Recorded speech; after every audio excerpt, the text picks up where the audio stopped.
Welcome to the Pro Cheerleading Podcast. This is the only podcast that gives you a raw and unfiltered perspective of what it's really like to be a professional cheerleader. Whether you're currently on a pro team, an alumni, or really curious about what it takes to become a pro cheerleader, the Pro Cheerleading Podcast gives you all the inside scoop and hot topics in the pro cheerleading industry and in-depth interviews of current and former cheerleaders. I'm your host, Mhkeeba. Join me every Wednesday as I reveal the truth behind the Poms.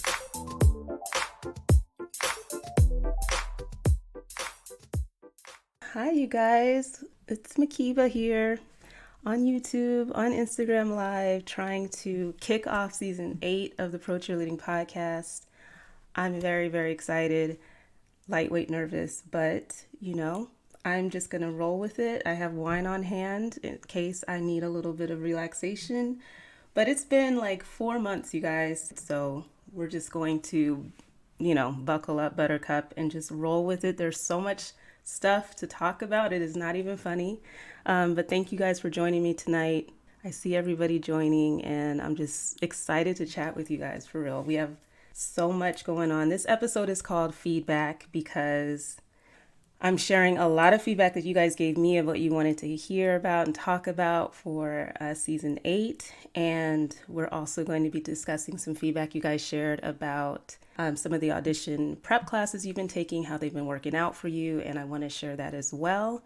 And then we have a special guest that's going to join us to talk about his experience auditioning for the Washington football team over the weekend. So I'm kind of excited to talk about that because you guys heard me rant and rave about that whole transition. Welcome to the Pro Cheerleading Podcast. This is the only podcast that gives you a raw and unfiltered perspective of what it's really like to be a professional cheerleader. Whether you're currently on a pro team, an alumni, or really curious about what it takes to become a pro cheerleader, the Pro Cheerleading Podcast gives you all the inside scoop and hot topics in the pro cheerleading industry and in-depth interviews of current and former cheerleaders. I'm your host, Mhkeeba. Join me every Wednesday as I reveal the truth behind the Poms.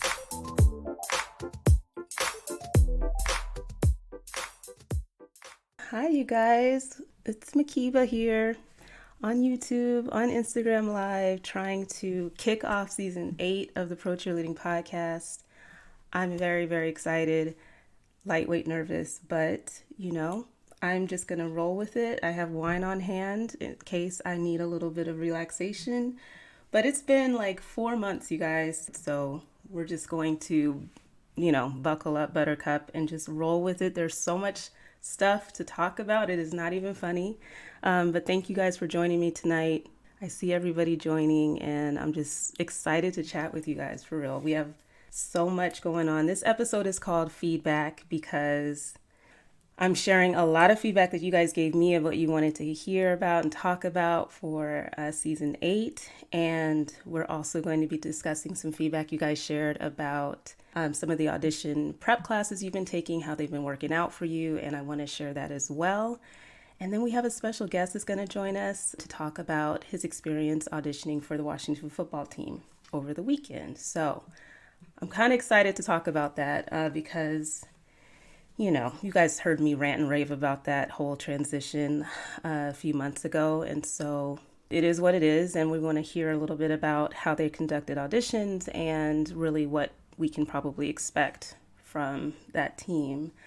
So I just want to say, thank goodness that there is something to talk about because, 4 months is a long break. January 13th was the last episode. And I was just like, I'm not coming back unless we got stuff to talk about. I didn't want to start up another season unless we've made some forward progress, with stuff to go talk about. But now that fans are going to be back at games in the NBA, I just keep seeing the, announcements coming in of, dance teams getting back in arenas for the NBA, NFL auditions are fully underway. And they're announcing fans going to be back at games for NFL teams too. So that's great news and the development that we needed in our space. It was not going to be fun to just keep talking about the Rona all the time and how it's thrown everything off, but things seem to be getting on track. I don't know if you guys have been getting your vaccine shots. I'm getting my second one this weekend and I'm not excited about potentially getting hella sick, but It's all good for the cause, just so that we can hopefully keep moving to just getting a little bit back to normal. Anyway, now that we have stuff to talk about, long story short, I am here to give you guys your episodes every Wednesday.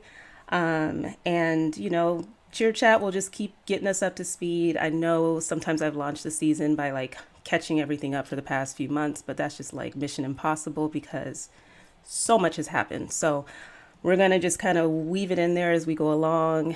Are you guys ready to get into it? I'm ready. I want to kind of share some of the episode topics that you guys were excited to discuss. I think there were a lot of really great ideas, and I'm definitely going to be bringing that to you along with some amazing interviews with some people that I'm already lining up. So I just want to thank you for the poll responses. I think this is going to be our way to communicate. I think there's just a lot of feedback that I want to hear from you guys. And I don't know if you guys have done Clubhouse much, but I know when we were having information sessions about unionization, we used Clubhouse, and I don't know how you guys feel about Clubhouse, but I wasn't like totally feeling the program, but maybe that will be a good place for us to have some of these discussions.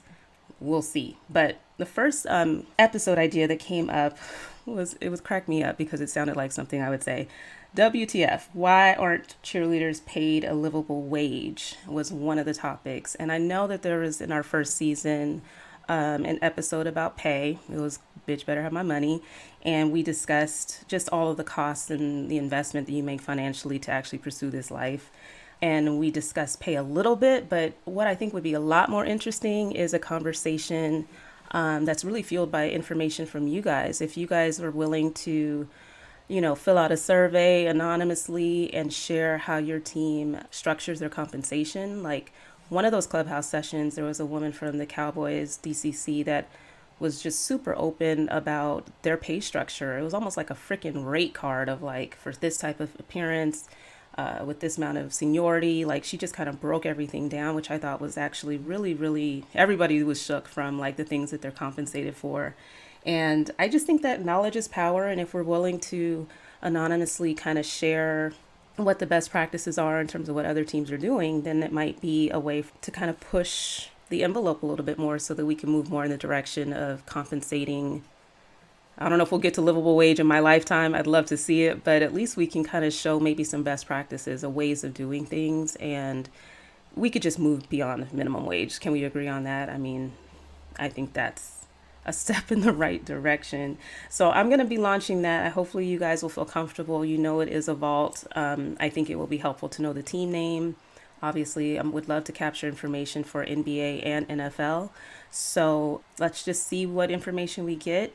A woman had reached out after one of the panels that I spoke on and basically wanted to lend some of the resources that she has through her company. It's like a pay equity company, and there are tech companies and different clients that they have that are really trying to tackle this issue of pay equity, especially between genders. And so, we might partner together and just figure out what data we can pull from that and share it back out. And she actually had some other great information. And this is stuff, you guys, honestly, that you can use in your own day-to-day job, right? Like, you should be aware of what your peers make as best as you can, gather that information, or using different resources online to figure out what you should be paid so that you can ask for more money. I think it's all in the same of knowing your worth and being willing to negotiate. And so I'm excited about that topic. So look for that survey. I'll set it up probably with Google Docs, and then you guys can let me know once you've made the teams and you feel safe and sound, just what the pay structure is like. And we'll share it back out anonymously, of course, okay?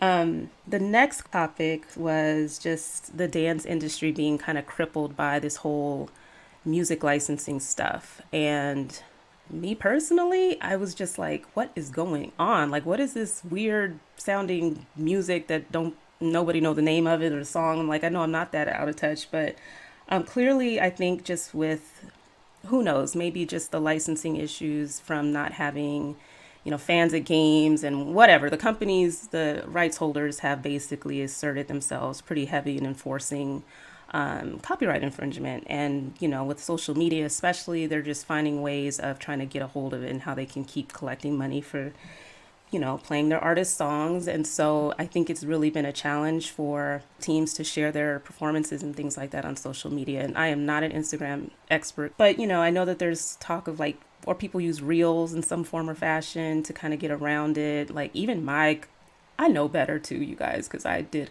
not copyright, but intellectual property law when I practiced. So technically, I knew my little snippets. I considered it fair use, but you know how Instagram is. I've had my stuff taken down before. But bottom line is, everybody's having to work around that for social media so that they can still use the content that they want. And this is probably a little off topic, but I'm just kind of like, I know that there are DJs that kind of do mixes, and there's just a lot of ways of kind of masking maybe the music that you're using.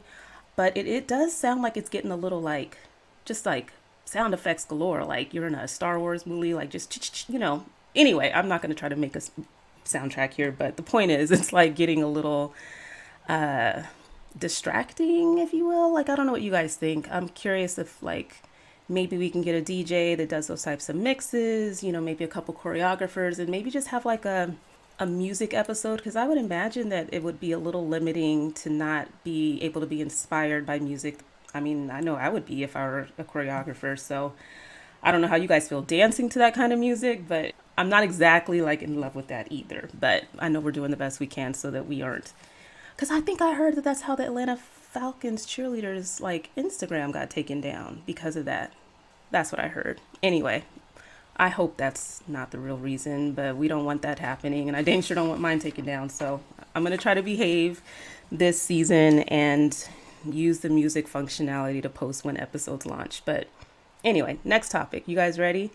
People wanted an update on the dance teams that have been cut and kind of like what's the latest going on there. And, I definitely plan to keep looking and keep an eye out. I don't know where the Charger girls are, if they're coming back, what's going on with that. I keep mentioning it and nobody says anything, so Lord knows what's happening. But there are NBA teams as well that have somewhat disappeared. Some have come back kind of under the radar. So I'll kind of like weave in the latest updates on how these teams are doing, especially the newer ones, right? So another topic was the team uniforms and program dynamic changes. Whether that's the look, the style, the members, and we're talking about like dramatic changes. And I think we focused a lot on kind of like the change that happened with the Washington football team at the end of last season. But there are also other teams that are going through changes, and there's just obviously not a lot of room for you. I think the dancers and cheerleaders to have a voice in those changes. They just freaking happen, and the changes come down, and everybody's just left kind of scrambling and just dealing with it. But it's just something that we just have to continue to talk about. And you guys probably already know what keyword I'm going to mention in terms of how to get a voice at that table. But I do want to talk about just some of the other programs and how you guys actually feel about the changes and actually what you would want to do, right? If you were in charge or if you had a voice to the front office and the management as to what changes you want to see. I think this is probably one of the few platforms where we can actually try to define that, like, hey, this is the kind of change that we would want to make to our program, or this is a change that we just absolutely don't want to make and why. And maybe you guys hear feedback from fans, and your information and your insight and your perspective, I think, could be very helpful. And I just think we probably have to put it out there into the universe, what it is that we would want or you would want, because these changes are happening and they happen to programs that you would least expect. And we've all seen that. So we'll keep talking about it. But I just did notice somebody sent me like a clip of the Tennessee Titans like dance audition video, like across the floor choreography stuff that they did. Anyway, stuff's getting a little complex, and maybe that's not what I had as the impression of like the style of the Titans. I mean, clearly they have the stunting team and the dance team, but change of leadership and things can go like totally different just based on like new choreographers that come in. But I thought it was like hella technical and just kind of slightly extra, but that was just my opinion. But it did raise a thought of like, and I'd love to discuss this on an episode, is just like, do you guys think that pro cheerleading or pro dance team style is staying preserved as a style, or is it kind of moving more in the direction of like a competitive cheer or a competitive dance team from college, because I'm starting to feel like it's blending in a way that I won't even say like I don't like it. I sound like I don't like anything today. I'm very happy to be here. I like everything. No, but it just seems like it's kind of shifting, right? And the emphasis on technique is great. Obviously, we want the best talent and all of that on these teams. It's the professional level. But yeah, something about the style just seems to be meshing to me. What do you guys think? You guys let me know. But that's something that I think we could talk more about as we look at each program. Okay, another great idea was just the team social media accounts and like rating them. And I think there are some teams that do it so well. The Brooklyn Nets come to mind with the NBA, obviously Golden State Warriors as well, NBA. I like the Raiderettes Instagram account.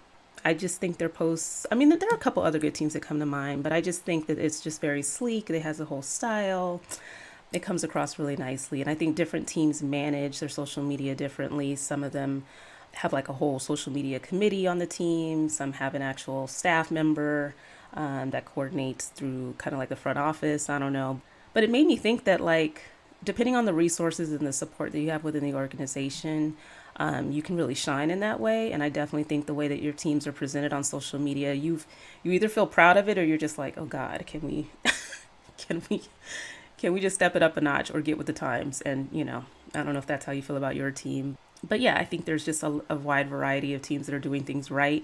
And that makes me kind of want to have, like, for a season finale, almost like our own little awards that we can have categories for of like, best social media, best uniform, not best director. I mean, there's so many good ones, but just different categories to recognize the achievements in our space. And so I'll give that some thought, but you guys let me know. I might ask for some more input on award category ideas. So that'll be kind of like season finale, but be thinking about it. I might ask questions here and there to like figure out how we can start to get that going and be able to vote for it by the end of the season.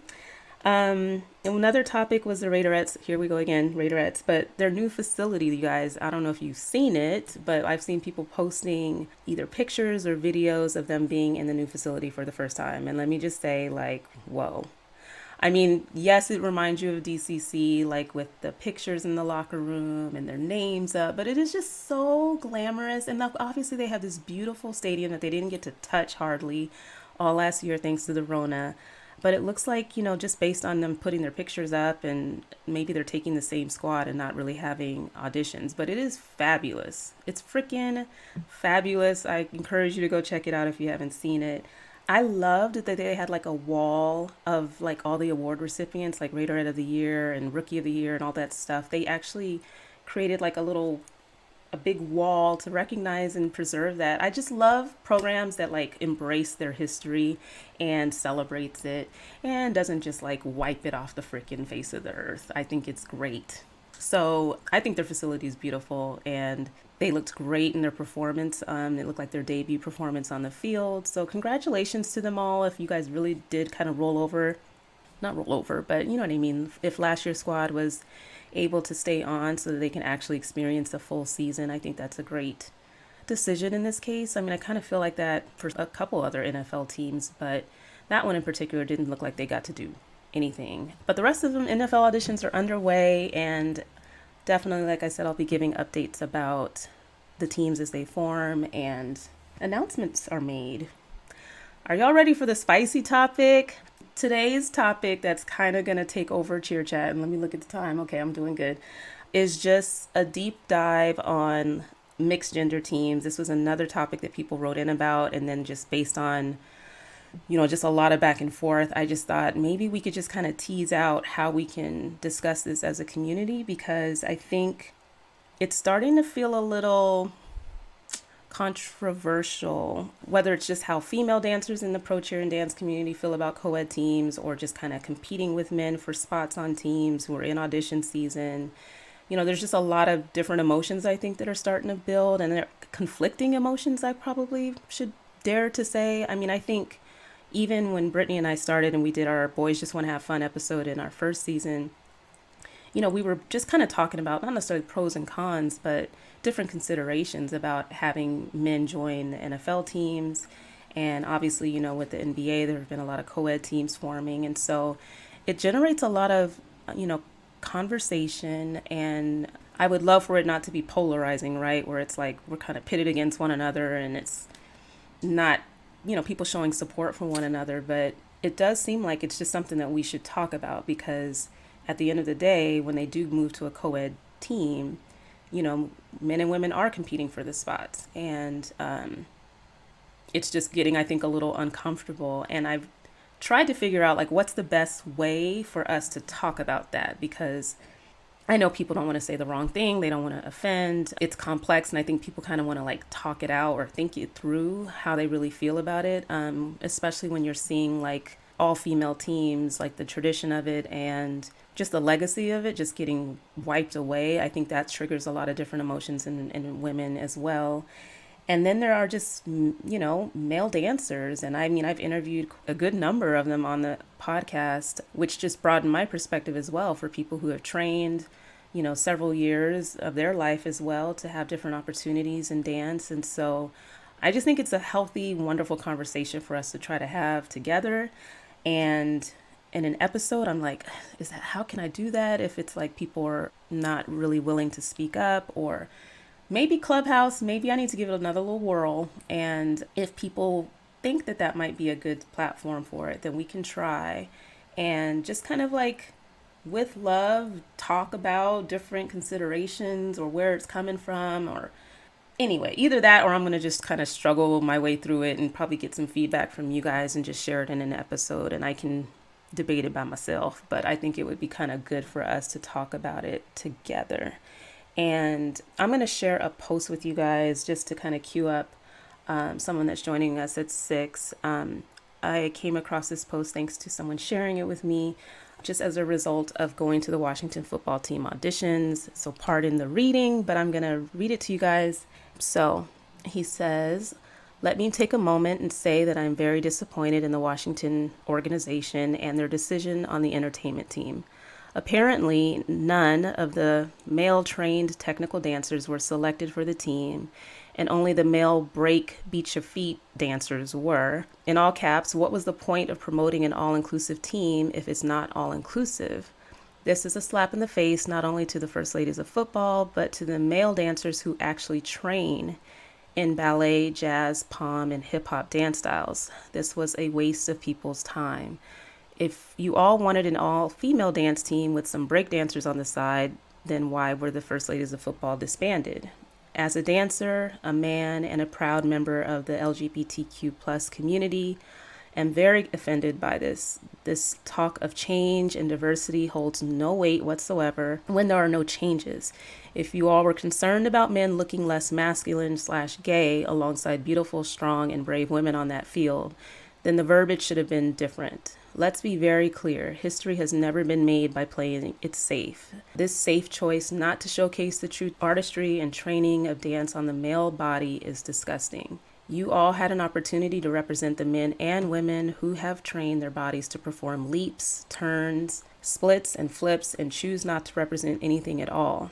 To the male finalists who did not make it, I'm very sorry and hope you all find your place in the professional dance world where a team of people wants to showcase your training and talent." And he used the hashtag representation matters. And I read that a few times, but I was really struck by that because I don't know what happened at the Washington football team auditions over the weekend. I reached out and asked if he'd be willing for me to share his post and just mention that I'd be going live, and he expressed openness to joining me today, which I'm really grateful for. I didn't get the sense that it was like I didn't make the team and I'm bitter and angry kind of a post at all. I think there were just a lot of good points in here about, when you go co-ed, what are you really trying to accomplish as a team?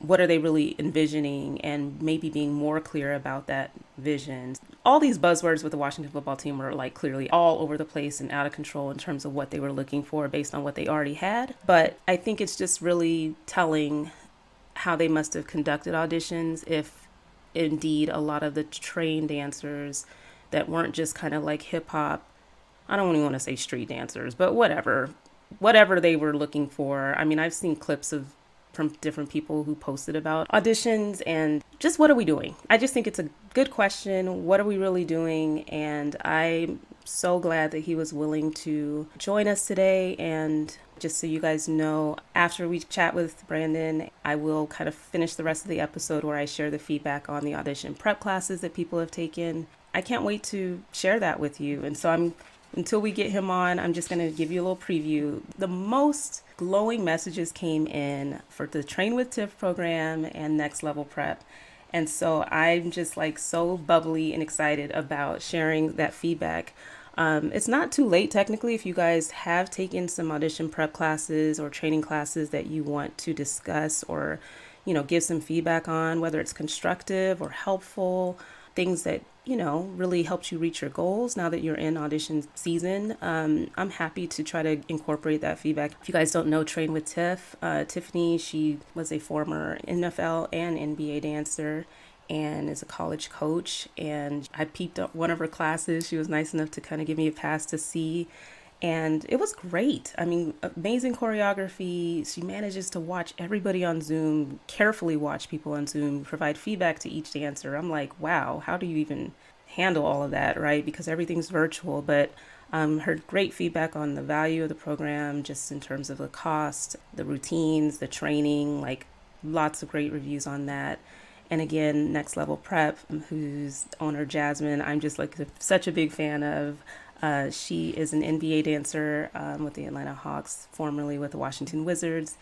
And she's launched this company. I don't even know technically timing wise, but I feel like it was like literally not that long ago. And for the amount of success that she's had, it's just like mind blowing and so excited for her. But there were just so many wonderful reviews of her program as well. Just your passion, Jasmine, for your dancers and all that you do to help them reach their goals, just your flexibility, just lots and lots of nuggets. So I'm going to save it because I do want to, dig into each review because there were themes for sure, but there were just some really good feedback. And I think it's great. We don't really have like a Yelp of like pro cheer stuff.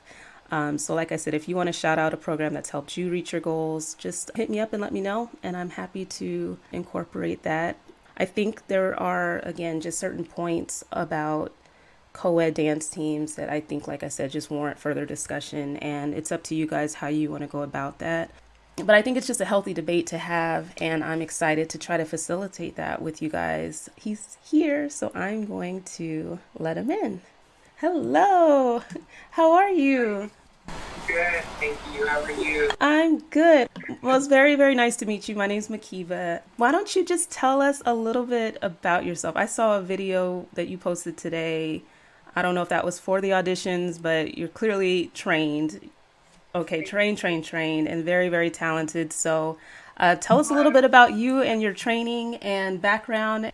So my name is Brandon Belmiro, White Low. I have been dancing now for about 17 years. I started dancing seriously in high school. I went to a fine arts Catholic high school here in the DMV. Shout out to Bishop Mhkeeba. I studied under Victoria Keithline and Danielle Ward and Victor Ba. I then started to take the Vaganova method in ballet, the Shiketti method in ballet, Afro jazz, Broadway jazz, hip hop. So it started there. And Okay. one thing that just kind of struck me with dance was that it was just limitless. There was, as long as there was music and a song in your heart, you could dance. And I was like, this feels right for me. Okay. Went to Morehouse College and was like, I wanted to be in journalism.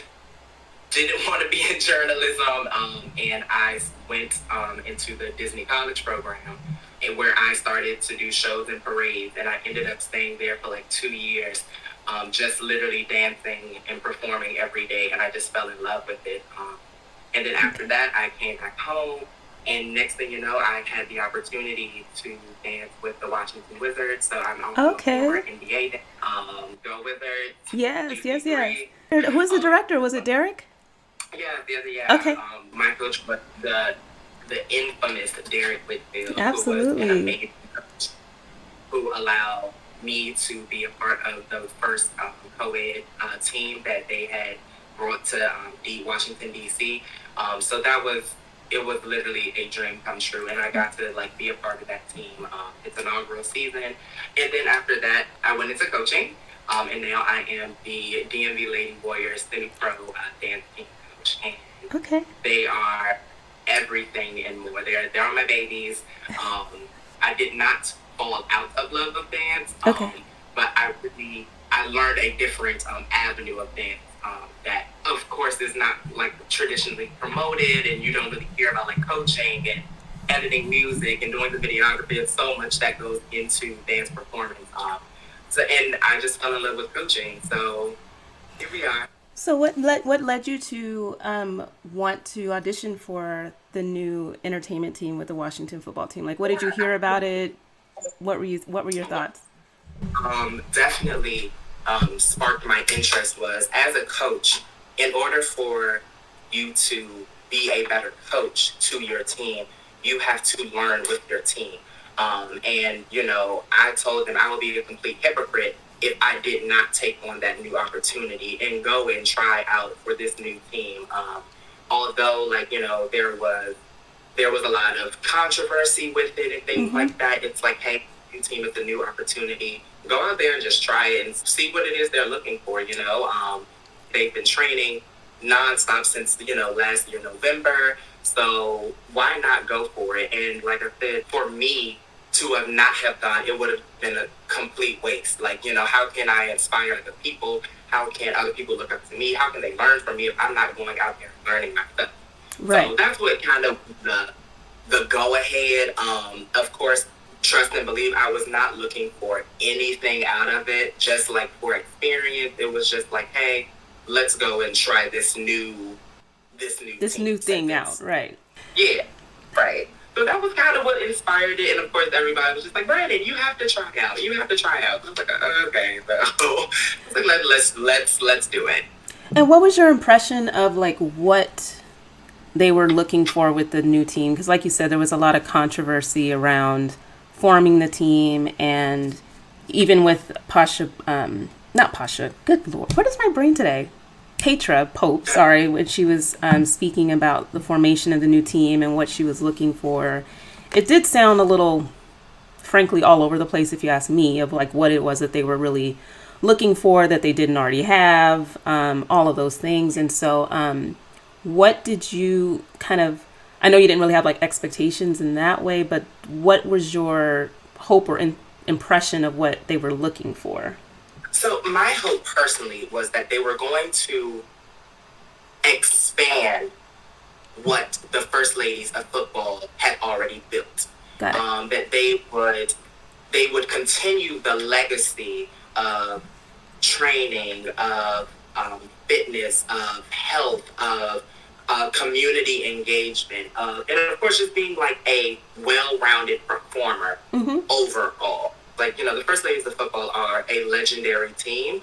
I think the part of what made the First Ladies of Football legendary was that, first of all, they're like one of the first. So you have to acknowledge that. And then like the formula of performance, of fan engagement, of training, they kept that and they stood by that. And that was something that I was like, ooh, this is a great opportunity for now everybody who is either male, female, tall, short, whatever, like just go in and like let's just all dance together. So I was looking more so for a sense of togetherness, Right. than in the dance world. I was personally looking to see if there was a sense of inclusivity that that was promoted. That was like we want a little bit of everything. That's what I definitely saw. We girls, we want light beat, leg, we want spin, we want twirl, like we want everything. And I think a part of entertainment is that's kind of what makes entertainment when there is a show that is jam-packed instead of it just being this one little thing. So I was looking definitely more so for a more inclusive audition where they were going to evaluate you on almost really anything. Like, could you do this? Could you do that? Could you do this? I was really expecting it to be like a checklist of skills to see where you could execute and where you could not execute. So that's personally I thought it was going to be. Got you.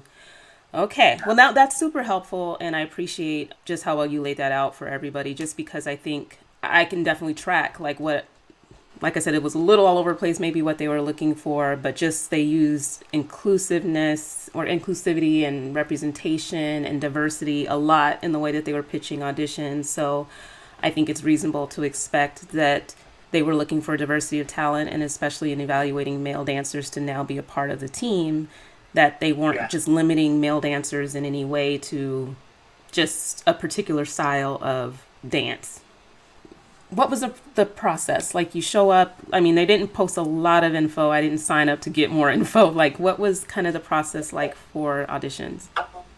The audition process was actually a very quick audition process. They, of course, as promoted, they were looking for a wide range of dancers. So we, of course, got in. There was, of course, social distancing in place, sat down, and then there was an announcement, like, for those that could do gymnastics, the breakdance style, the beat your feet style, to come on down to the field. And during that time, it was kind of like a show us what you got kind of deal, where it was like, we're going to play a song and you just freestyle and you can freestyle. You can really just do whatever you felt would impress. There was no like rubric or guideline as to what it was that they wanted to see. They just went for it. And then if they felt that you were what they were looking for, they passed those individuals a number and were like, thank you so much. We'll schedule you an interview time and we'll see you tomorrow. Tomorrow would be, finals. So it was like very, very fast. So like no kind of like, we're going to teach you. Well, wait, I'll just let you go. So that's quick though. If finals is the following step. The first round. Okay. And that was, like I said, that was strictly for those that did like the break dance, the beat your feet, and the tumblers. Like strictly like gotcha. Yeah. That was not open to everybody. That was like strictly for that group. Got it. Okay. And then was the part 2 to the audition, which was for those that were like the technical, and I don't really like to use that word, but for like the trained dancers, who were like, hip hop, jazz, modern dancers. They were a part of the part 2, and during the part 2, it was an across the field combination, which was pretty much you start on counts 1, 2, you have a 3-step turn, 3 and 4, pose on 5, pose on 6, ball change 7, 8, double on 1, 2, down Shanae 3, 4, arch back lift up 5, 6, turn down of it, and 7, ball change till 8, and restart the combination. So very fast. I'm like trying to keep up with you. Like, okay, got it. But go. Just a little simple combination. Okay. But I'm gonna do a little sidebar from there. From that combination, I definitely thought they were looking for like, you have to be trained. You have to be skilled. You have to like be skilled to like pass into the next round. And from there, they did like it was the same kind of idea. Like, if you are told to go over here, like, thank you so much, you were free to go. But if you were told to please stay, you made it into round 2. And then, of course, round 2 being like the actual combination from the guest choreographer that they had. And then there was like a little break for people to get water, have snacks, things like that. And then they started the guest choreography. It was more of a pop lock routine. I don't really know like the correct name of it. I know it's hip hop, but it's more of like the pop and lock style, where it's like a lot of isolation. There were a lot of floor tricks and things like that. You know what I mean? So it was on the cusp of it being like a break dance, but really more so like that pop lock route. Almost kind of like very similar to like the Jabberwockies or something like that. Which is like, those like really small movements that like make a big impression. So it was that don't look good on an NFL field. But go ahead. Sorry, my commentary might get a little extra. But anyway, so it was like, for me personally, I saw that and I was like, whoa, like this is different. And I'm not gonna lie, like as many years as I have been dancing, I've never trained in that style. So it was very different, and it was intimidating. Like, I can even say, like, as a coach, as a dancer, like, it was an intimidating combo. However, thing that I did that I think kind of was a little turning point for me in that audition was like, okay, if this is the choreography, that means that this is what is going to be expected, like, in a game. And if this is what's expected in a game, this is probably how the whole team is going to move. So I think, so it was very odd from, like, doing the across the field to doing, like, the combination that was done, because I'm thinking, like, oh, okay, like, if this was the across the field, the combo was about to be like, okay, let's see you leap, let's see you turn, let's see you aerial. Like, I was thinking that, and it definitely was not that. One thing I will say that I forgot to previously mention, there was, for promotional, there was a TikTok that was created by the guest choreographer that I did see and learn prior to the audition. That was, like, literally the same style. And I thought it was going to be a little bit of that and a little bit of this. You know what I mean? I thought it was going to be a little bit more so mixed in with, like, the pop lock style with more of the traditional, like, you know, jazz, hip hop style, pro action style almost, if I say. Yeah. And it was not that. So then, of course, after learning it, we went in groups and they deliberated and then they selected their finalists. And after selecting finalists, they selected a few young ladies. They selected a few of the young men that were there. It was only like 4 of us that had made it to that second round. Okay. 3 of them had made it, excluding myself. I did not make it to the finalist round. And that was that. Of course, for me personally, 2 of the young ladies on my team made it to the finalists. So I was, like, thankfully, like, I was just happy for that. Absolutely. Just, you know, like, I kind of left it at that, you know what I mean? But it was definitely different. Yeah. You know, like, it was very much so different. And I think that was, like, that was kind of like the question mark for me, where it was like, well, this isn't really what was promoted, you know? Like, this wasn't what was advertised. Like, you say you want this, but then the routine is this. And personally, if this was going to be the choreography, this was going to be the combo that was given, why didn't we use that choreography on those that are trained in it? For example, like the breakdance. Right. That's kind of the part that's confusing. You know, again, I get it. Like, if you're gonna say you're a dancer, say you're a dancer. Like, be on your leg, be able to do everything. I totally get it. Right. But when you say, like, we want this, and then it's strictly this, it kind of was, like, off-putting, you know? Understandably. So I think for me, it was, like, where the whole audition kind of just did, like, a 360, and I was like,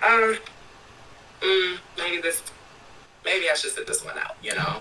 Well, I mean, I'm digesting everything that you're saying, and just kind of like, I definitely would have been thrown off, and maybe that happens on auditions. That's just a thing. But, you know, when I think of the promotional video that they posted on their Facebook page, I shared it on my Instagram story. It was almost comical, frankly, of, like, very hip hop, hairy kickball change, hip hop moves it was just real. It was embarrassing, frankly. I mean, I didn't expect that to be, like, the combo maybe in auditions, but it's just confusing. It's all around the board confusing, just hearing what I've seen, at least what was promoted, and kind of hearing about how they did it. And if it's to intentionally throw people off, or it just doesn't seem consistent with what they even were, like, screening for, because I'm confused. I'm just confused. Very confused.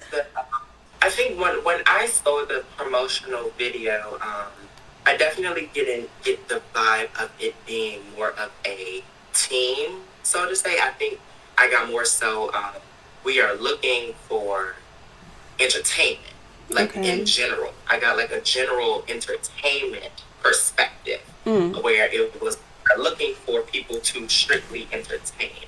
Because, you know, if it were to be a team, you would see, like, everybody doing the same thing, you know what I mean? The same style, the same vibe, you know, maybe a flip here, a trick there. But it was segments of different skills and different tricks and things that almost made it seem as if, like, everybody was like their own soloist, so to say, Right, which like doesn't seem it like it would gave be me like a that. team. Yeah, because just even segregating, I mean, when you think about NFL auditions, when there is a like a stunting team, for example, and you kind of segregate out certain elements that you want to see based on just the talent and what you're, it makes sense to kind of break out a portion of the audition for that subset of people and then kind of having tailored audition material for those different groups. But I am definitely getting the vibe, like you said, that it's just kind of like getting a large entertainment team that has like just a lot of different individual styles or and I'm just trying to think about like again, this just goes back to like an NFL field, right?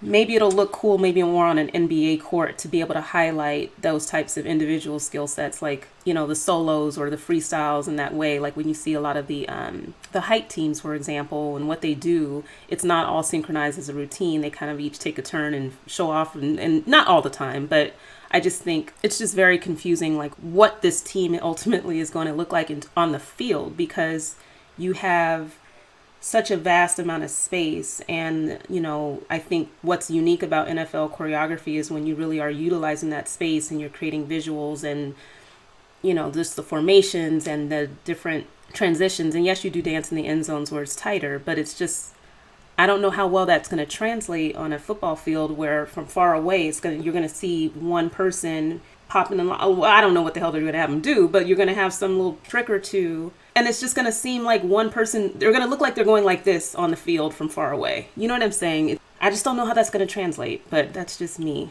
Being in this new coaching position, I try to look at every aspect of what is happening in the space, and of course, because the team that my team is for, they delayed their season due to COVID.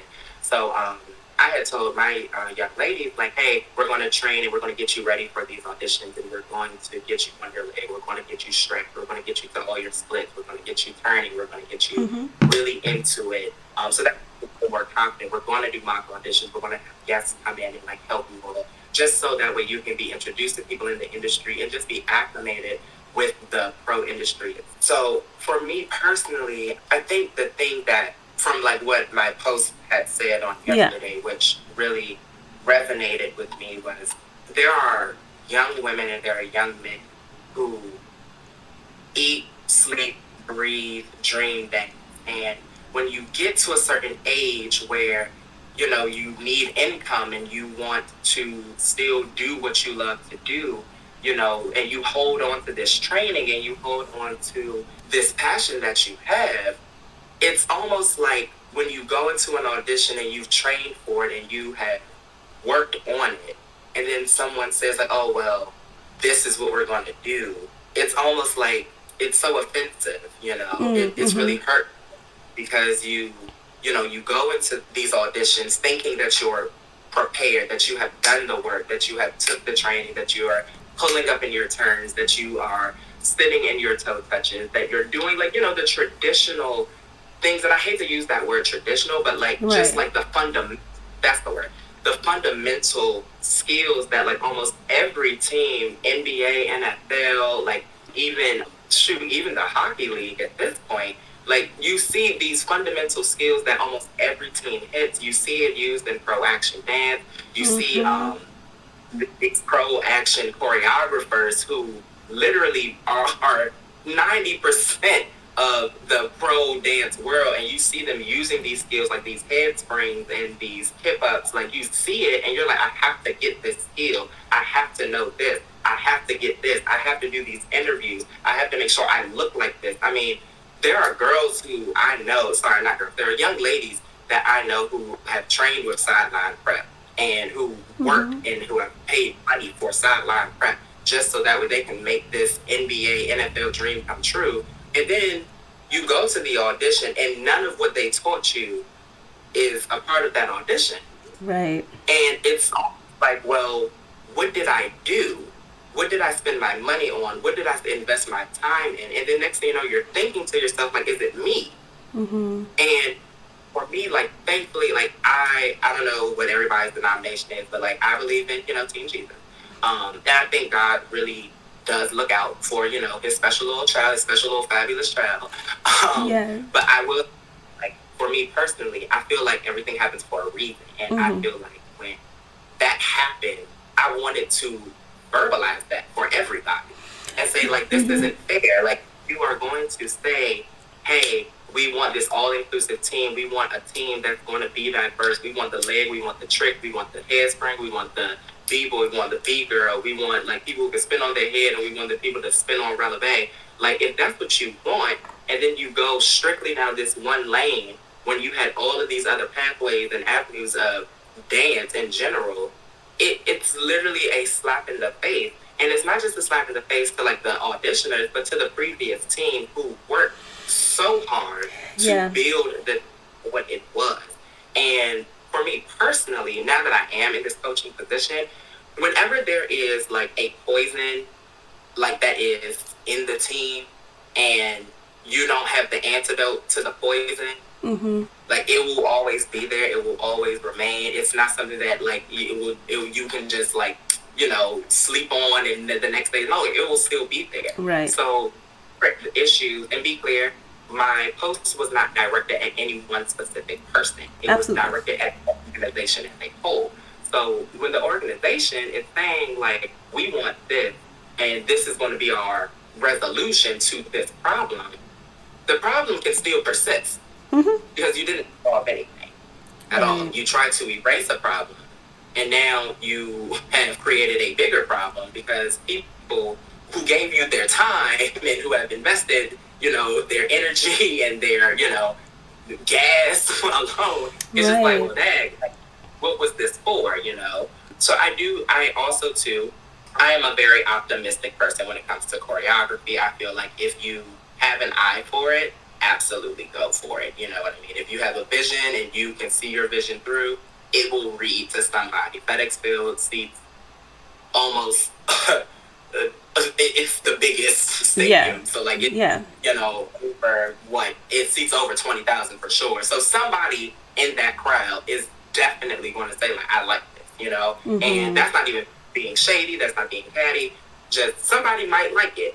And I even had told my team, like, be clear, even though none of the young ladies from my team were selected, to stay tuned and to watch, because at the end of the day, this could be a team that you say, like, hey, I do like this. I do like this style. I do like what they're doing, because even if it is just a performance team in general, now it's just up to you to train to be a bomb performer in anything, Right. I think one thing that personally, and I guess, like, for myself, I would say, like, speaking from the male perspective, it's very difficult to walk into audition. Just sometimes, like, as a man, as someone who is comfortable in their sexuality, as somebody who is living in their truth, and say, like, hey, like, this is me, this is the skill that I have, let's go. Some organizations are going to see all of this, and they'll be like, ooh, that might not work. And I know that. I know that going into auditions, and I am, like, that's just kind of the professional mentality that I have and that I know. There will auditions that I personally go to where people will say, like, ooh, he might be a risk. But one thing that I can say, like, with Dancing with the Washington Wizards, and which is why I'm so grateful to my former coach, is he allowed me to be all of this, but pushed me to make sure I was always good. Yeah. And that whatever I did, like, it regardless of how people personally felt, they couldn't say anything about my dance ability. Right. So I kind of lived in that, and, like, that's how I try to coach. Like, you, regardless of how you look, regardless of your size, regardless of your hair color, your hair texture, your waistline, the size of your breast, the size of your buttock, like, you have to sell dance and make sure that it is good and it's memorable. Right. That's kind of like how I went into, the NBA, and that's what I think pulled people into me personally. I enjoyed every routine. To be clear, I'm not sitting here saying, like, oh, like, I was the team. No, like, there were times where I went onto that court and I completely effed up. There were times where I forgot. There were times where I made a little simple mistake, but to be able to living my truth in front of 18,000 people and say, like, this is Brandon. This is what Brandon's going to do. And I'm sure you have the best game day experience. That was like the world to me. So I kind of thought that Washington was going to kind of go that route. You know? Right. The LA Rams, for example, and like the first season they went away, they had like Quentin and Napoleon I storm just by being like on their leg, living in like their talent, like they kept up with what was already there, and that's what made it good. It was the fact that, like, aside from their talent, aside from the diversity of the team, because it was a huge team, like they really pulled you in. And of course, like, even when the team like started to announce like, hey, we now have like 2 boys, I'm speaking strictly on like its first season, right? Of course there were like hecklers and people were just like, oh, like we should have just kept it all girls and blah blah blah. And it's like, you know, hey, have your opinion, but one thing like nobody could ever say was like they were bad, right? They couldn't dance, they didn't, you know, yeah, meet the exactly. You know? So I think that was my hope for this new team, for it to be a diverse team. And be clear, like, now that I'm on the LA Rams, they've done every style. They do every style. Like, that's just like the coaching staff, the choreographers, they make sure that they give you the whole package. They make sure they give you a jazz, they make sure they give you a hip hop, they make sure they give you a pom, and they make sure that it works. Because even for me, you can go to like UDA and look at these collegiate teams compete, and every now and then you might see a boy on the floor, and it's like, oh, he must be able to like keep up. And that's what sometimes makes it good, when you see the boy and that he's doing the same exact thing, and it's like, wow, like you respect it that much more. You respect the girls that are the young ladies that are beside the boys and the young men, and you're just like, wow, like she can jump just as high as him, he can turn just as fast as her. That's what really makes the team cohesive. That's what makes it mesh well together, you know. So like I said, I think that was my expectation overall for like the team, especially looking at DCC Rhythm and Blue. I think that team is phenomenal. They always bring the smoke. Like, and it's another diverse team, a very diverse team, and it's all inclusive. You have b-boys, you have everything, girls, exactly. And, like, you have jazz, you have hip hop, and it's like they literally mesh so well, and they make this one fantastic team. So I think that for me, like I said, that was just my expectation. That is something that I was looking forward to with being like at the time, hopefully like being a part of the team, being a part of the organization. But definitely was something that, like I said, it was a little hurtful, to be perfectly honest, to have been informed from one of the young men that did not make the team. He made the finals but did not make the team. He was like, hey, let you know, like, didn't make the team, blah, blah, blah, blah, blah. I'm okay, but, you know, like, whatever. And I was just like, but you're so talented. Like, you're so good. Like, what? Like, I know that. Like, I saw you. Like, you hit it. Like, you had it. Like, what happened? So it's just like, you go into these auditions and you see these words being used, like diverse and inclusive and co-ed, and then it's like, well, what is it going to become? You know, I think sometimes in the pro dance world, when these teams do like these co-ed things and they start to add men to the dynamic, it's like they change everything just because you've added the male counterpart. And it's like, okay, well, maybe not everybody might be comfortable with men dancing with poms. Honestly, like, not every guy is going to want to dance with poms, but give them the rally towel and have them do the same choreography and see like what people like, see how the engagement goes, you know, like consult fans, consult season ticket holders, ask them like, hey, do you personally like this? Like, would you rather see this or that? You know, I think sometimes like in the mix of trying to make something happen, things get missed. And it's like we miss some of the check marks that are on the list to like making sure that everybody is represented, to make sure that everybody feels included in. even though I had no affiliation with First Ladies of Football, I just knew like a few of the few of the young ladies on the team. Even if the organization fell apart, they went to ruins and all that jazz, like whatever happened, acknowledge it. Let those young ladies have their moment. Give them their flowers. Have their banquet. Let people know, like, thank them. Right. And let them know that they are seen and that they are appreciated and that they are valued. And instead of just erasing a program, just say that we're expanding it. And let them be the faces for, like, these new auditioners. And, like, let them know that there is going to be this dynamic brought to the team. Let them know that there's going to be these choreographers. So that way, they then can say, hey, we were a part of that change. Or, hey, I don't think this is for me. Don't just like X everybody out and not give them a choice or a voice when these are the people who represent the brand and these are the people that work so hard to promote a team that they love, Right. So overall, I just think it was just it's really hard, even for like now that I'm coaching, it's really hard now. And I have discussed with my director and my assistant, like after that audition, I was like, I don't know what to train our girls in. Like I'm nervous, because if this was their audition, we need to like switch the dynamic, like I have my young ladies going across the floor doing bop mods and pirouettes and calypsos. Like that is like their usual practice. Doing like choreography that's along like the Oscar Hernandez and the Rob Rich and the Shandon Perez, like doing choreography style just so they can like get the tempo moving quickly, hitting a head spring, kip up, move over here, like travel over there, and then they go into an audition and it's nothing like that.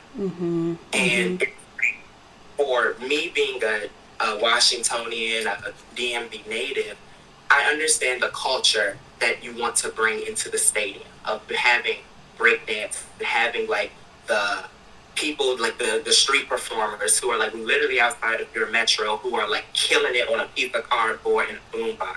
Bring that in, but make sure that when you're bringing that in, that you're also holding the door open for the people that have trained specifically for you. Right. For the people who have dedicated time and effort to making sure that they had these skills and that they studied the team. Like, what was the point? That's one thing that happened in the pro world. They always say, like, you always hear young ladies and guys say, study the team that you're auditioning for. I was just thinking that. How do you study a team you're auditioning for if the team that you're auditioning for doesn't have material for you to study? Right. And that I mean, not to interrupt, it's just kind of like when you think about the way that the whole change, I think, was rolled out and the level of transparency and visibility, I think that the existing team may or may not have had, and just the larger people watching like myself, I definitely feel like it was just elusive and kind of hide the ball of what the vision truly is or was. I mean, my familiarity with Petra's work and what I've seen her do with other NBA teams let me kind of know what to expect in terms of maybe what this vision that she had for the entertainment team. But again, I feel like even with the teams that I think she consulted with in the NBA, there wasn't really a lot of footage of what they did on the court, or those teams aren't even really around right now. So not really getting a lot to go off of in terms of like what this actually looks like on an NBA court or an NFL field. And because it's so different for NFL especially, I think it was probably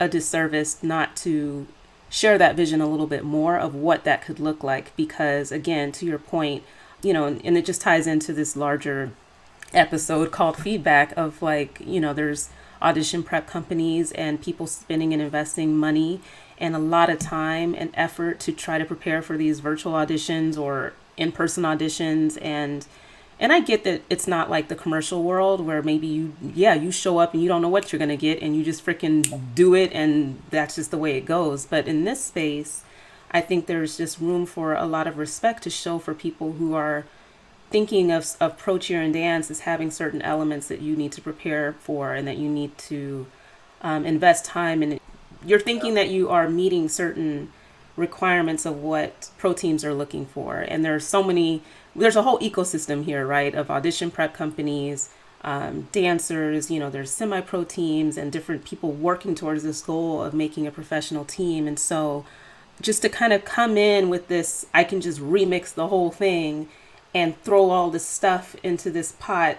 And the vibe that I got in the hearing of the way that they talked about building this team was just kind of like, if you have the talent, like it's almost like not setting people up for success. And it's just like this attitude of like, if you can handle this remix that I'm about to slap you with, then maybe you're good enough to make it. But to say that to people who are clearly very trained and would have probably at some point delivered what it is you were looking for once it was clear what the expectation was, it is a little bit, like you said, a slap in the face. And I think especially hitting on all the buzzwords that they did in promoting it of like diversity and inclusivity, I don't know how that was demonstrated just based on what you're sharing. And I'm just really grateful that you did share it, because I know that people are super sensitive about auditions, and when things don't, people sometimes don't even want to talk about it or don't want to share what it's actually like or what you actually experience and go through. But I thought, like I said, your post was just,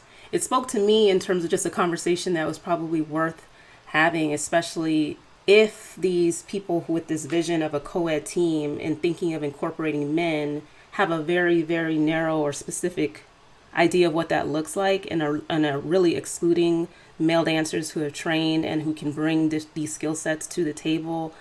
It is offensive. I mean, I would be offended if you say I want co-ed and I want men, but I really just want you, like you said, like maybe the street dance, the person who's on the outside the metro. Just say that.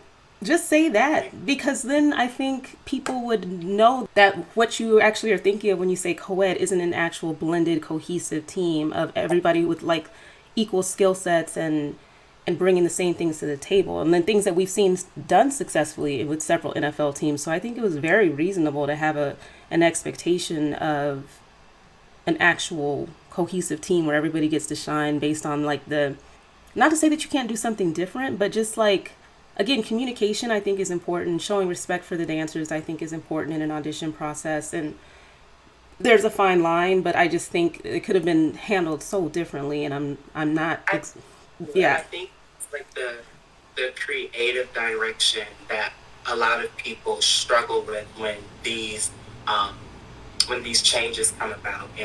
And I think, of course, when you're pressed for time and pressed something happen and just make something work, like I said, there are just certain little things that are missed. And I think, like I said, first and foremost, and I haven't even said it, but I do wish this new team the best season possible. I want it to be as memorable and as fantastic as possible. I don't wish any ill to the team whatsoever. Like I said, I do plan to go and attend a game or two, like just so I can see like what it is that they are working to build. But like I said, when you train and you work so hard, and you know, and I'm not saying just off of me, but I'm just speaking for anybody, man, female, cat, dog. Like, you work so hard on making sure that you know what to do, how to go about it, what to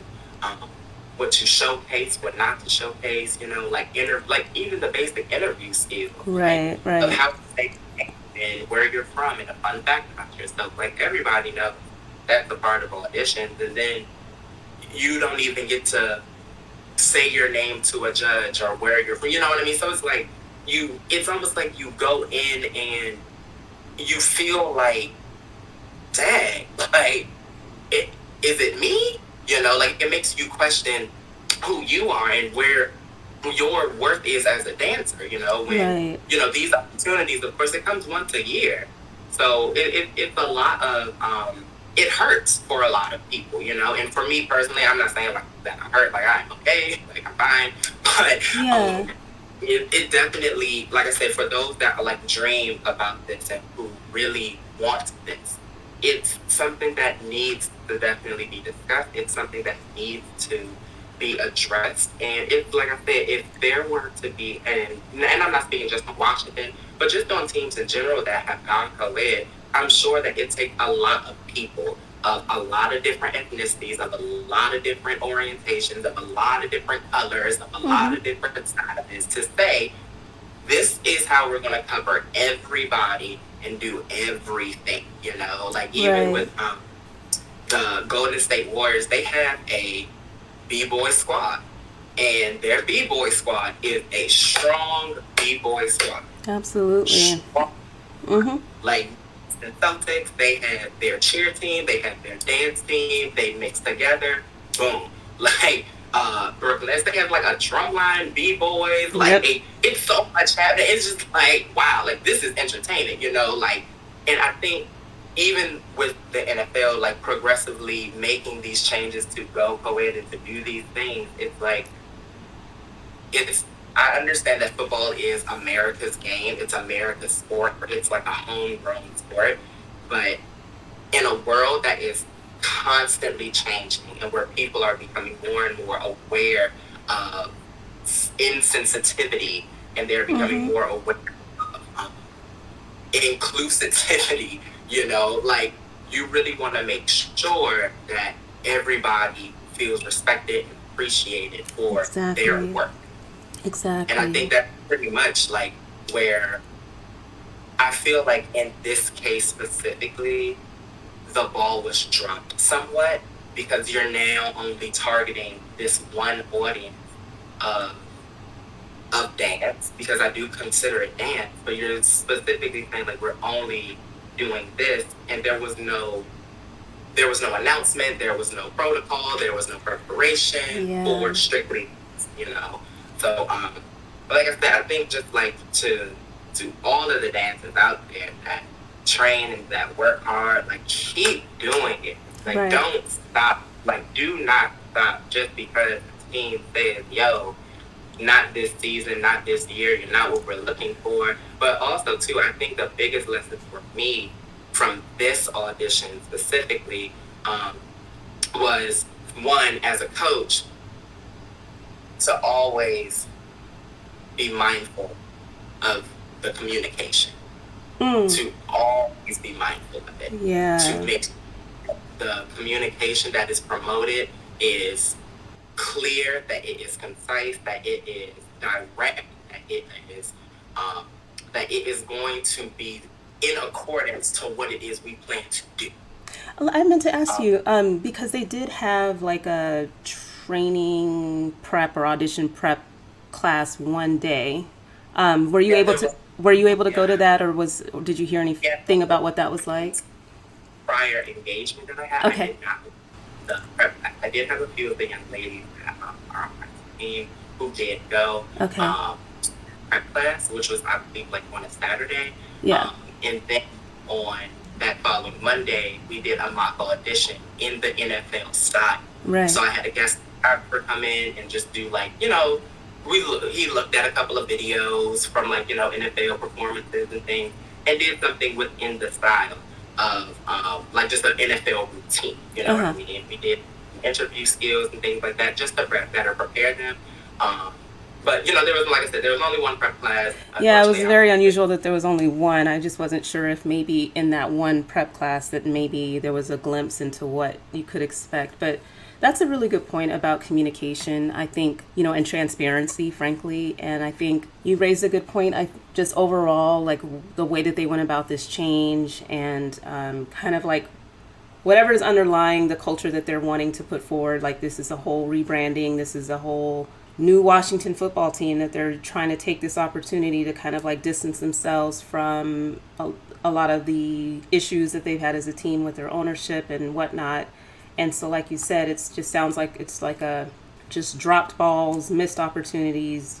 You know, I can go on and on and on. I'm being on my best behavior with company here, but I just think it definitely sounds like yet another fumble in this whole process, and it's really unfortunate because this is a community, you know, of pro cheerleaders and dancers, and I think there's a mutual respect of an understanding of what this space is. And yes, it does need to evolve in different ways. And I think there's a way to go about that. But I think, again, especially because the creative direction was from the perspective of what has viewed to be working in like NBA arenas, which is just different than an NFL stage, frankly. And so we'll have to see what this entertainment team looks like. I know that there hasn't been like a formal announcement of who made the team, and we won't be able to see until later, I guess, what their performances look like. But I'm just disappointed. I mean, I'm glad that you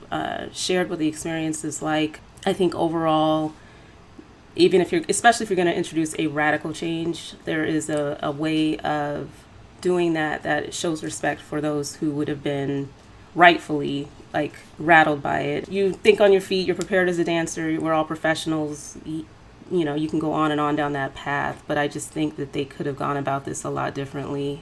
And like you said, preparing for this moment and this one opportunity that comes once a year, and just, you know, you almost feel like you did something wrong or weren't ready, or you just, I don't know, just, it would just completely rattle everything that you would have done that wouldn't have been wrong, technically, you know, to prepare in the way that you would have to kind of go through that kind of experience. Anyway, I'm just so happy that you were willing to talk and share, because it's such an important conversation. And again, I think, you know, there's so many issues. It's layered with teams going co-ed, and I think you wonderfully stated just kind of like an approach that would be appreciated for people, for male dancers who have trained and who really are excited about the opportunity to showcase all of that talent and training. And so these teams should just really be mindful of how they go about incorporating men into their teams. Don't do it to be cool. Don't do it as a fluke. Don't do it without really a plan. Like, there's a way to do this right, I think. I totally agree. I know, like, you're wrapping up. I just want to say, like, one thing for me, I think that kind of really pulled me into the audition. But when I saw it, I immediately thought of Napoleon. Yeah.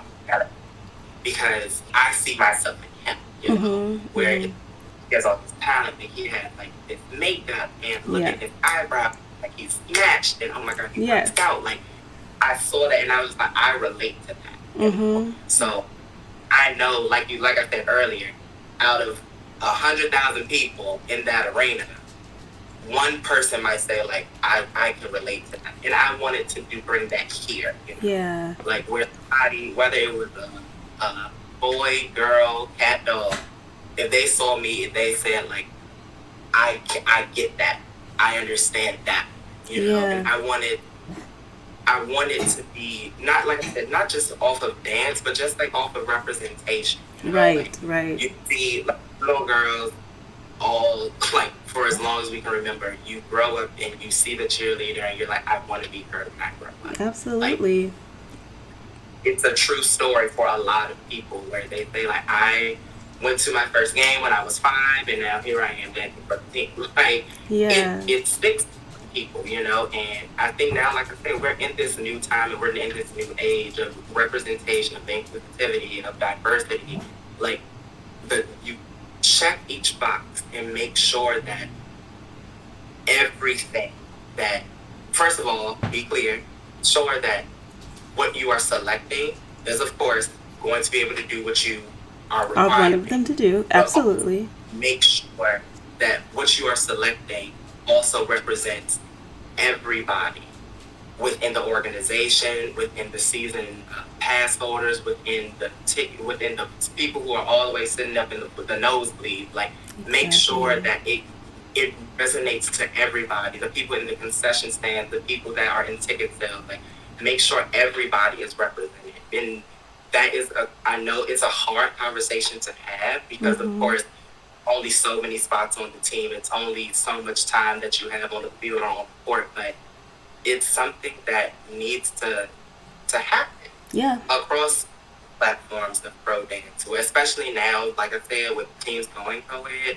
Yeah. If you're going to go co-ed, if you're going to, you know, disband a team, make sure you acknowledge those prior.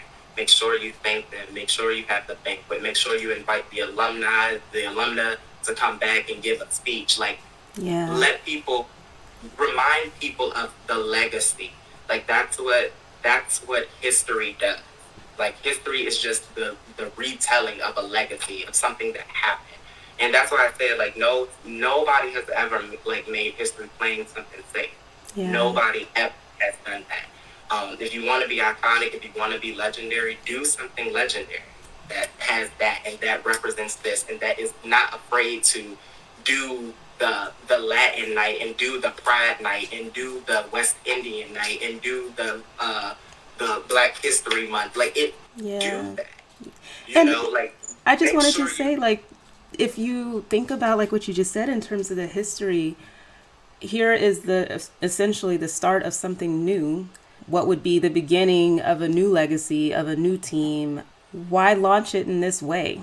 Why let this be the beginning of whatever vision that you have for this new entertainment team? Like to start it off on this kind of a confusing, unclear, weird little note, especially the way that the transition happened. Like it's a missed opportunity to actually maybe have a beautiful story or a beautiful passing of the baton or evolution. And again, I just don't know who's in these rooms when they have these conversations, but I just had to say that because you're so right. History is retelling, but you just established day one of the history of this new Washington football entertainment team, and this is how you went about it. Like, what are we really? like, Oh, okay. okay. Okay. We're here. Maybe next year. Yeah. I agree. It's just something like I think my goal, like I said, as a coach now, is just to make sure that aside from having a team that is ready to go pro and having a team that is aware of the industry and how it moves, I just want them to fully understand anything that the industry is always changing. Yeah. And that the look is always changing. The style is always changing. It's Right. your job To keep up with it. to keep up, and in the case, like hopefully, fingers crossed, if there's another audition, hopefully there is more of a direct line of communication where it says like we only want this, period. Like Yeah. we only looking for this, and if not, hey, move on. I do think like shoot, even if it was an announcement made at the beginning of the audition, like, hey, just so you all are aware, we discussed last night. We're going to do this instead. You're free to stay if you want, but if this isn't you, you might as well go. Like, Yeah. that would have been completely different. But like I said, I just hope more than anything, honestly and truly, that the team is successful. That the people the young men and the women who did make the team, that they go out there, that they slay, that they kill it, that they unapologetically demolish every team. Yeah. And like I said, I personally want to see more inclusive teams. I want to see more diverse teams. I want to see teams that are not afraid to have the boys doing the same tricks, the same the same lead, the same turn as their female counterparts. I would love to see the female counterparts jump as high, dance as hard. Like, I want to see that because that is a part of the representation that matters. How we refer to just represent all of it, and when you represent those things, and when you give people the opportunity to showcase that, people respect it more. Exactly. People respect it more. They give more into the organization. They invest time, and next thing you know, like this team has gone viral because of this. For all of the right reasons, not just because it was we just added some guys. We'll see what they do, and like you said, I mean, I'm cheering for everybody. I know I went through this with the NBA teams. I was not loving the way that a lot of the changes went down when they did decide to go co-ed. And then once they formed, I was really hoping to see what they did with it and just a successful season for the dancers. But, I hope this isn't another instance where it was just kind of like thrown together in a way that wasn't as thoughtful as it could have been. And then it kind of fizzles out because it doesn't really land and resonate with the fans and the and the larger community. Like I know a lot of people want the opportunity to dance professionally, and so they'll still show up at auditions no matter what. But I just think there's just a real risk of what we have all established as a pro cheerleading community of tradition and legacy in our space. And if more changes like this come as swiftly as they come, and with dropping some balls and missed opportunities, and just not really managed as well as they could be, then it can just disrupt what we've got going in a lot of ways that aren't, it's not ideal. And again, I just thank you for spending time with me this evening and talking and just bringing to light a lot of things that I just think are super worthy of conversation. I really hope we can keep the conversation going, because a lot of people did write in about like wanting to discuss co-ed teams and kind of the pros and cons. And I think there's just a lot of people trying to process all of those thoughts and emotions around it, because it does get complex. And if they go about it in the wrong way, especially when they do go co-ed, it complicates it even more. So I thank you, Brandon, for spending time and being courageous and even just talking, because there's so many people who are scared to talk, and it just, I get it, but it's like, it's awesome to, I did, okay? yes. Like, I'm not 5 inch heels with the eyelash on my face. I'm not good. Yes. What you gonna do? Right. But there's a lot of power in being able to speak your truth and to share your experience. And again, when I saw that post, I was just like, wow, I at least have to just reach out to ask if I can read it or whatever, and just your willingness to just, I don't know. Reach out. Well, I will let you enjoy your evening. I really appreciate you helping kick off season 8. I think this will be like an ongoing conversation, and I look forward to following the Lady Warriors and seeing what you guys are up to. Hopefully you'll have a season this year. Oh my gosh. We have a lot to do now. We have a lot of restructuring to do. Keep up the tradition of pro cheer as we know it too, because it is a beautiful form of dance and art form that we have to preserve. So hopefully you can weave in some of these elements maybe, but keep doing what we do. That's right. That's all we can do. Yeah. Keeping on. Well, thank you so much. Thank you. Nice to meet you. And we should connect so we can have like a more full-blown interview, but this was amazing. We'll be back. Okay. Sounds good. All right. Have a good one. Thanks. Bye. Of course, my dog is not behaving. You guys, I just want to thank you for hanging in there. This conversation I think it's just a really, really important one. And I really do look forward to expanding this conversation beyond today, and just getting a lot more perspectives of how we're feeling about co-ed and how we go about making these co-ed teams. But I do want to say that this is going to be an amazing season. I have a lot in store for you guys. I think it's all in the spirit of just making our community tighter, stronger, better. And I'm hoping that you'll just take this ride with me and be willing to talk and share information, whether that's anonymous or not. I think we can all benefit from learning from one another. I love you guys. Stay safe, and good luck with auditions. I'm still catching up with everything that's going on, but if you are in the middle of auditions, do your best to prepare, show up as your best self, and just go for it.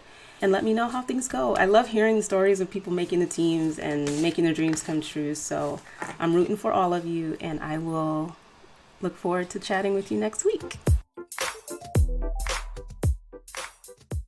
So one of the reasons that I wanted to ask you guys for feedback on the audition prep programs and classes that are out there is because, it's really a lot to choose from, right? And there's just so many options. And I think what I noticed during the pandemic was just that people were still trying to stay prepared and trained for auditions, but they were doing so many different things as opposed to kind of like picking one program. They were taking as many classes as possible, which is great. But I think when it comes down to buckling down and picking a training program, maybe one particular teacher or program that you like and that you're really hoping you can get results from, especially when you're investing that kind of money, that it would be good to have like just some firsthand knowledge from people about what programs are out there that are working for them, and to kind of give people their flowers. And honestly, the feedback, like I said, was so overwhelmingly positive for 2 programs in particular that this episode is really just dedicated to them, giving them some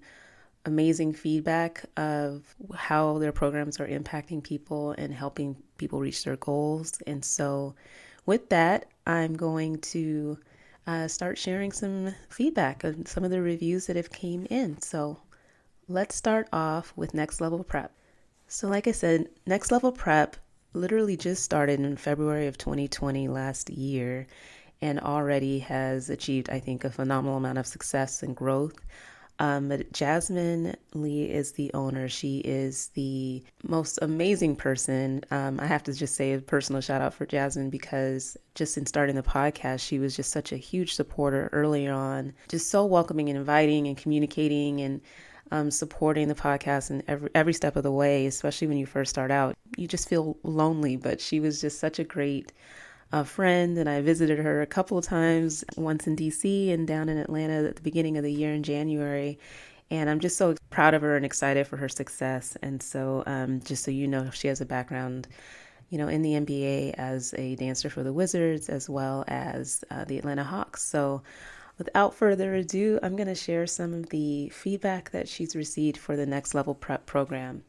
Sounds like she's done a hybrid program of like 1 week in person, 1 week virtually. She definitely has like a virtual option for people who are not in the Atlanta area. But I'm going to start reading some reviews and just kind of throwing in my 2 cents here and there. But someone said this program gave me the intense training I was looking for. Jasmine, the owner, is amazing, so kind, and wants everyone to succeed. Definitely worth the cost. Jasmine really works with everyone to assess individual needs and gives you a plan to be successful. And I think that's really something that I've always been curious about with some of these audition prep companies is kind of like the initial assessment where they see where you're at and how they go about crafting a plan that's unique to you and what you really need to work on. And it sounds like that partnership with Jasmine and the way that she consults with her clients and really just helps tailor a plan so that they can achieve their goals, I think is really a great touch. Someone said Next Level Prep helped me brush up on my skills and learn more of the Atlanta power and pro dance style. I also gained great mentorship from the owner. She truly has great current experience to help all levels.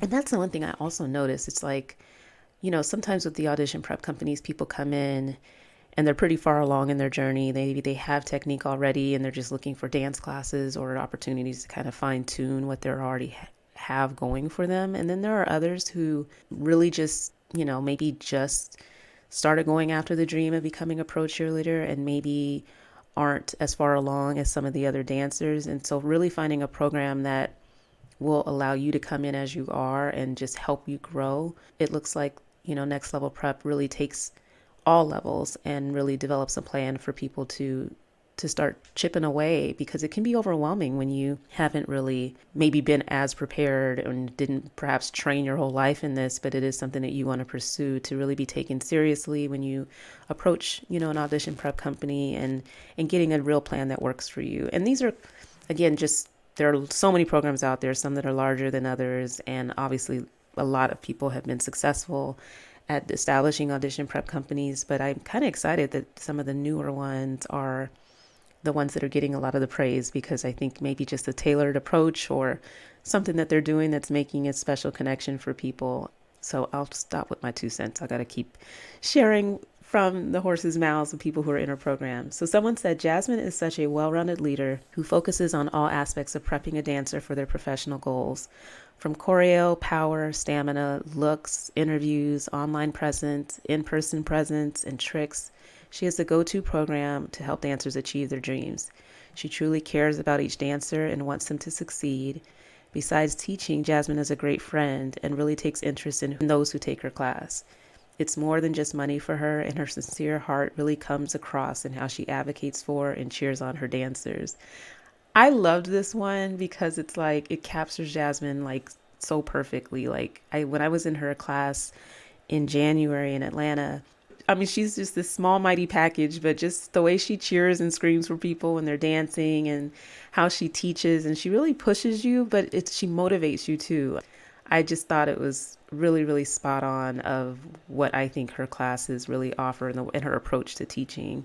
Because, let's be real, everybody who has danced professionally, it's not an automatic that you make a great dance teacher. or definitely an audition prep company entrepreneur. I mean, I'm not trying to hate on anybody, but I just think maybe some people are good at certain aspects, like just choreography. But to have a well rounded package and having so much to offer people in an audition prep program, I just think Jasmine fits the bill all the way around the board. So I really like that review. This next one says, Jasmine is such an amazing person and her personality gives me so much life. Her program is helping me build my confidence and being the best dancer I can be. I was really struggling with the technique part of the pro cheer dance world, and her program is helping me tremendously. She works with us one-on-one to specifically see what we need to do to help technique, and her feedback is amazing. I'm already progressing and it's only been a couple of weeks. It's definitely worth the cost. There aren't any cons, but the pros are just that Jasmine is very flexible. She will work with you, your schedule, and anything else. From what I witnessed being at the studio, so much where she teaches pro dance class, she helps the people in her program to the fullest. She helps with resumes, interview process, she records for you, she helps with audition outfits and looks. She's just all in with helping out each person. So great feedback there, and just so many examples of and specifics of how she actually helps her dancers. Someone said, Jasmine is so kind and uplifting. It truly was the best audition prep program I've ever done. My technique and confidence has improved so much, and I've made amazing new friends within the program. It's very affordable and 100% worth the cost. I would definitely recommend it to anyone interested in prepping for a pro audition. And this last one is just saying that this person's actually started with Jasmine's Next Level Prep program since its debut. And she said, can I just say it's literally the best decision I've made yet in terms of preparing for pro cheer auditions. Jasmine is so wonderful at what she does, and I couldn't have asked for a better role model, coach, and friend. The price was just perfect for the amount of weeks. Plus, there were great perks and advantages that came along with it. I have made tremendous progress since I first started this program last year, and I feel more prepared this time around for auditions. So if you're trying to prepare for upcoming auditions, Next Level Prep is the way to go. So I think, again, well-deserved and earned feedback. Jasmine, I'm so proud of you. If you're listening, I think you're doing an amazing job.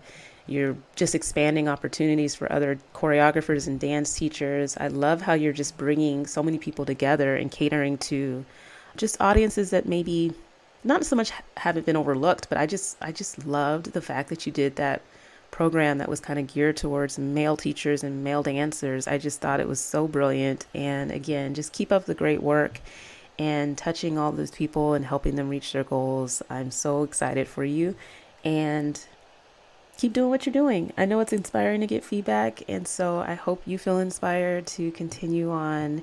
We love you, Jasmine. Keep up the good work. Okay, so the next program that I'm just going to mention is the Train with Tiff.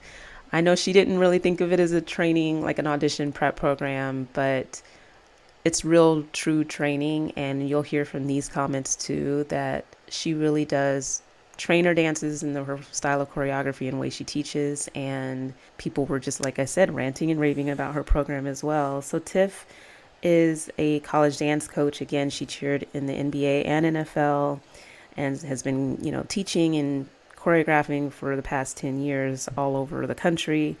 And so, I mean, you'll hear these themes of just the way that she motivates her students and providing individualized feedback and just making her classes accessible and affordable to everybody. I think she just has the biggest heart and goes above and beyond for her athletes that she coaches, and just extending that love to people who are trying to prepare for this world, whether it's collegiate auditions or professional team auditions. I just think she goes above and beyond, and we're going to get into some of the reviews for Train with Tiff. So somebody has been taking virtual classes 3 times a week and said it's improved her performance and confidence 100%. She said from her small town, it was just been a blessing to be able to have this quality of choreography and coaching during the pandemic. She provides different styles, live, virtual, or pre-recorded classes, personal feedback in every class, and coaches you to self-tape so that you can practice taping and seeing yourself. I feel 100% more ready for NFL auditions because of this service and have been recommending it to anyone who wants dance training. So again, during the pandemic, just making her classes accessible to people. And even Seattle, we don't really have like that much of a pro dance community space where people are teaching in person, but I think people across the country are clearly taking advantage of being able to train with Tiff. Someone said after my first year being on an NFL team, this was the first time I decided to take any kind of prep class, and I admit if I felt pretty good. And then I took Train with Tiff, and she really opened my eyes to how much more I need to learn. I can't thank her enough for her training classes. The first year I went to her, it was $20 a class, and I would have even paid more for how worth it was. When COVID hit, she moved to Zoom and lowered her prices, and it was still amazing. I still feel the intensity of a normal in-person audition prep class. She has so much pro dance knowledge, and I see myself growing every class with her. I think it's really, you'll hear in different reviews, just the transition that Tiff made to being more accessible and keeping people dancing during the pandemic. And I know a lot of choreographers and teachers were trying to do that. But again, just her willingness to kind of have reasonable prices for her classes and making it accessible to people, I think it really says a lot that it's really not about the money. It's really caring about helping people. So somebody said, Tiff's classes are super cost effective, especially as a college student. Dance programs can be quite expensive. Somebody said, personally, I think she should raise her prices because you take away so much with just being there for an hour and a half. I would definitely recommend it. I've never had a coach care for me the way she does. Her tenacity and grit are completely admirable, and it shows in the way she coaches her classes. Another person said, incredible value for the price with the quality of choreography and perfect combos ready to use as a base for freestyles during auditions. The dance tempo is always fast and on beat, so easy to reuse to different songs and cheer remixes too. Cannot recommend enough. And she offers, pro as well as collegiate specific classes. The only con perhaps is technique is expected, so maybe not for true beginners until they have a baseline of doubles and kicks. But 10 classes for $100 is an amazing deal for high quality combos and teaching. And she also gave free classes to healthcare workers during COVID. So again, just the value of what you get for your money says a lot, and just the fact that she's just trying to help people reach their goals and just connecting people. I think and this is just me because I'm a big fan of Tiff as well. I know that she puts so much of her heart and soul into coaching, and the ways that she tried to keep her dancers connected with each other and just able to tap back into that passion of loving to dance. It's really, really hard doing that through a screen and getting people motivated. But there just have been people who've written in of ways that she tried to unite, even just dancers from different college dance teams that hadn't been able to perform all year, and just bringing them together so that they had that in common. I think that's just a really beautiful testament to the type of person that she is, the type of coach that she is, and you'll hear that in more of these reviews. Someone said, I use Train with Tiff to prep for college dance team auditions. They really help with the pro team style and teach jazz funk, jazz, and hip hop with a few different teachers. It's great. Because it caters to all levels and is definitely worth the cost. Somebody else is also taking her classes to prepare for college dance team auditions. They said she's a phenomenal coach helping with everything college dance team. She gives specific feedback and offers classes that prepare me for college and professional dance teams. I've already seen incredible improvements in my dancing over the short time we've been training together. So someone said that Tiff gives corrective feedback and takes the time to watch us during classes. Someone said Train with Tiff is amazing. It has helped me practice picking up choreography and practice showmanship on Zoom, which is obviously super important with online and virtual auditions. Tiffany always gives great feedback that is encouraging but also constructive. I love that Tiffany's pricing makes training more accessible than other programs, and I highly recommend it to anyone, especially if you're just looking to just dance again. She has a special way of engaging and making sure everyone is recognized over Zoom. And I saw this firsthand. You have so many people in a Zoom class, but you can even see the focus in her face when she's watching everybody perform the dance. I mean, she calls people out. She's looking at everybody. And I feel that was just the magic of being just an observer in her class, is how she made everybody feel seen and not just kind of random statements. It's just like encouraging feedback and constructive feedback for people, and just making you feel like you're not dancing just for your computer or your phone. You're being seen and you're feeling motivated from it. Somebody said, let's see, I've been taking classes with Train with Tiff to prepare for auditions. She has helped me master the pro style of dance. She gives individual feedback in all classes and has been very supportive throughout the process. You can do a bundle or buy individual classes. And I believe her prices are super affordable. Somebody said, Train with Tiff is such a fun class, and she teaches at a quicker pace than a lot of classes I've taken, which helps me work my brain to pick up choreo faster, which is a huge advantage for auditions. Definitely worth the cost, and recommending it to all your friends. So that's one thing I will say. I think it's just a great challenge. The way that she teaches the class is definitely a faster pace, but it's just what you can expect from the auditions process. Sometimes you're timed and how long you have to submit your virtual submission. And so if you're able to keep picking up, really challenging choreography and doing it quickly, I think it's just doing you a great service to prepare for auditions. And plus her choreography is so cute. Like, it's just so cute and just what I think of in terms of like traditional NFL and NBA style. And her guest teachers are amazing too. The great choreo and great routines. Let's see. So Tiff is so amazing and helpful with great feedback and choreography that helps us prepare for auditions. She makes me actually look forward to Mondays. Pros are super fun classes with amazing positive energy, an experienced teacher with lots of helpful tips and comments, and a community of amazing dancers. No cons at all. Just a couple more here. Somebody said, train with Tiff. She gives the best feedback and tells you exactly what you need to hear to be better. 100% worth the cost. I'm so grateful I found her classes, and more importantly, I'm so happy I can take them virtually since they don't live in California. Her style of choreography is truly undefeated, and that's why she's so well known in the pro dance world. Classes really help prepare you for auditions because of how fast-paced and intricate each week's routine is. So highly recommend. Someone said her classes have helped me improve the pro style tremendously. She not only teaches fun, energetic, and challenging combinations, but she also gives positive feedback throughout the class to help the dancers improve. Overall, it's just a positive and helpful experience. Another one is Tiff is incredible. She has helped me boost my confidence and improve my technique.